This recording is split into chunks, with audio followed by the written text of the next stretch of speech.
Sudah ada bersama kami Mbak Raffi Sriwulandari, pemerhati kepemiluan. Mbak Raffi, selamat pagi.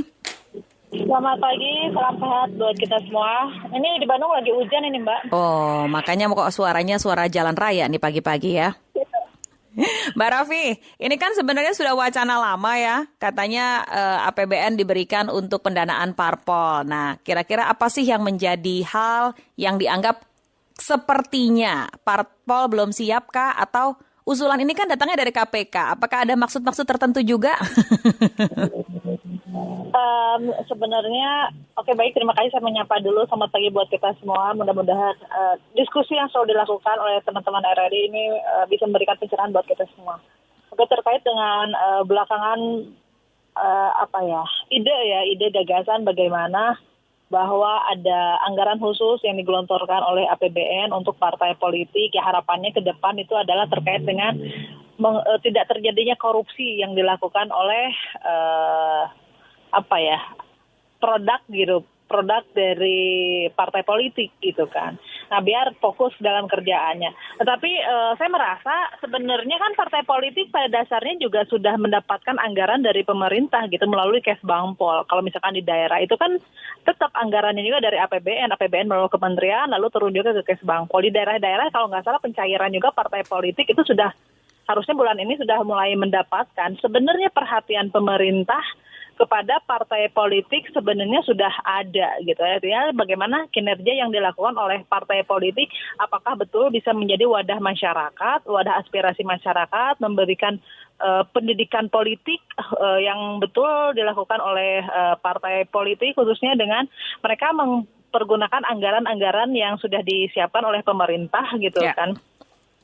Itu tepat atau enggak? Kalau menurut saya sih sebenarnya anggaran itu kan Kesbangpol itu dari Kementerian Dalam Negeri, itu kan dari APBN juga. Jadi sebenarnya partai politik sudah mendapatkan anggaran tersebut, tetapi kalau kita evaluasi saja sejauh ini, apakah semua partai politik yang ada Indonesia itu sudah betul tidak mengalokasikan anggarannya tepat, apakah bisa memberikan pendidikan politik, ataukah mereka sudah memberikan sanksi misalkan kepada anggotanya yang menjadi yang tersangka gitu. Nah, ini kan masih harus kita evaluasi bareng-bareng. Saya melihat kalau bicara soal penanganan korupsi ya, ini kan outputnya penanganan korupsi ya, biar tidak terjadi korupsi yang dilakukan oleh mereka.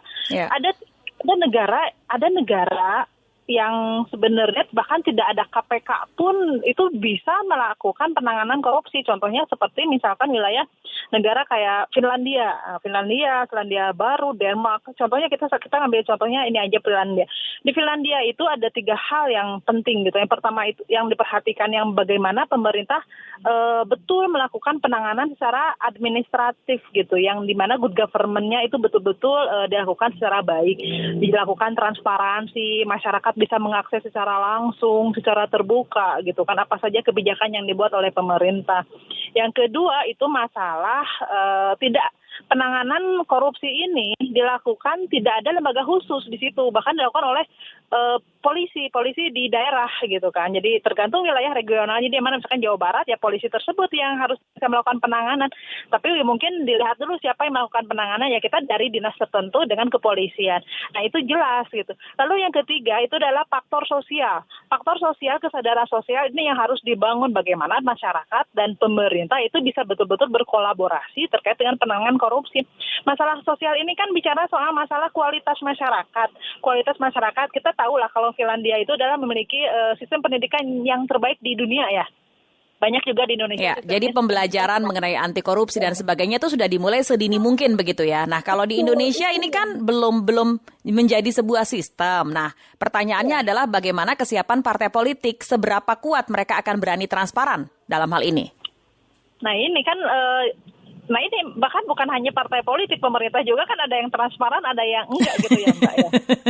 Jujur ya. Nah, misalkan tiba-tiba ada aja kebijakan baru kok, tiba-tiba ada kebijakan baru, masyarakat juga tidak tersosialisasikan, tidak diberikan pemahamannya gitu kan. Ini kita bicara secara umum. Kalau bicara spesifik terkait dengan partai politik, itu kan bagian dari masyarakat.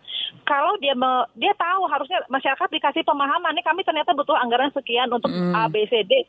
dibuka secara transparan biar masyarakat terbangun pendidikan politiknya. Kebutuhan negara ini ternyata urgensi terkait dengan pendidikan politik. Yang saya harapkan ini adalah karena kita di sini bicara soal krisis trust publik, krisis berdemokrasi, tatanan berbangsa bernegara. Outputnya harapannya adalah bahwa melalui partai politik dibangun kesadaran sosial gitu, yang dimana ternyata kalau kita ingin menjadi negara yang sejahtera, negara yang makmur, ya bagaimanapun juga kontributor utama itu adalah partai politik.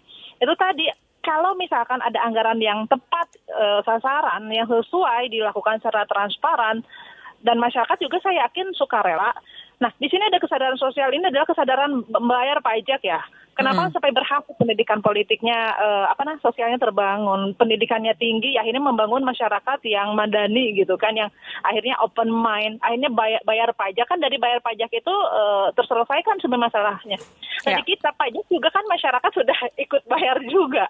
Nah ini kan, tapi masalahnya belum terselesaikan ini Bu Raffi, persoalannya di kita saat ini. Betul. Nah, di mana harus mulai mengurai ketika kemudian mungkin secara teknis, secara skema pembiayaannya ini negara mengatur. Tapi kita tahu juga yang tadi disampaikan oleh Bu Raffi bahwa dari Kesbangpol sudah diberikan kok setiap tahun dana pendidikan partai politik. Tapi di mana kesalahan partai politik? Karena kita tahu di Indonesia semuanya menjadi politik transaksional. Ya, saya sepakat Mbak. Kita 15 kali pemilu ya, kita politik transaksional itu berjalan dari awal sampai sekarang, tidak melahirkan produk yang ternyata belum tentu bisa menjawab kebutuhan kita. Harapan saya ini produk yang sekarang ini bisa betul-betul running, kerjanya benar gitu kan. Nah, hal yang harus dibenahi ini adalah terkait dengan ada 3 hal kelemahannya ya. Yang pertama itu adalah culture. Bicara soal culture itu bicara soal habit yang ternyata masyarakat itu akan tinggi partisipasinya jika sebaran money politik itu banyak. Ini fakta loh Mbak ya.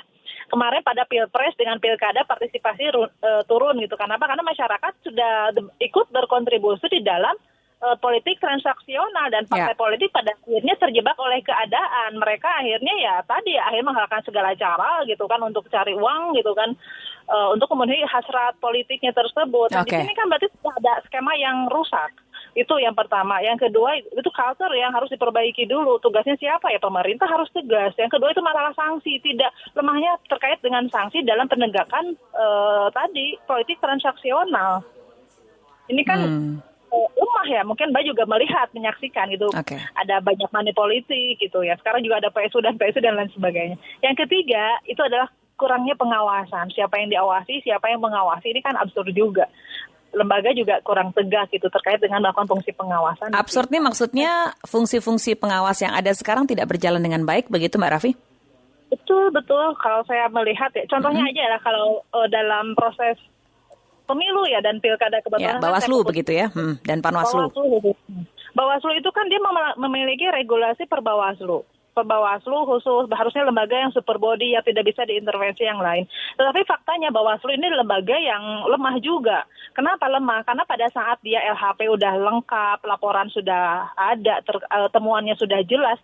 Pada saat dia mau menangani suatu kasus, dia tidak bisa berjalan sendiri. Dia tidak independen, dia harus melibatkan kejaksaan, kepolisian. Nah kalau misalkan ya, ini bukan saya suujon, karena faktanya di lapangan ada. Kalau misalkan kejaksaannya masuk angin gitu kan, ada kepentingan politik. Lalu kepolisiannya ada kepentingan politik, kasus itu nggak akan bisa selesai. Ini fakta ya, potret kemarin. Nah ini adalah bahwa lemahnya fungsi pengawasan yang dilakukan oleh di kita. Bukan hanya di Bawaslu saja, potret ini ditemukan di lembaga-lembaga yang lain. Jadi 3 hal yang saya highlight ya.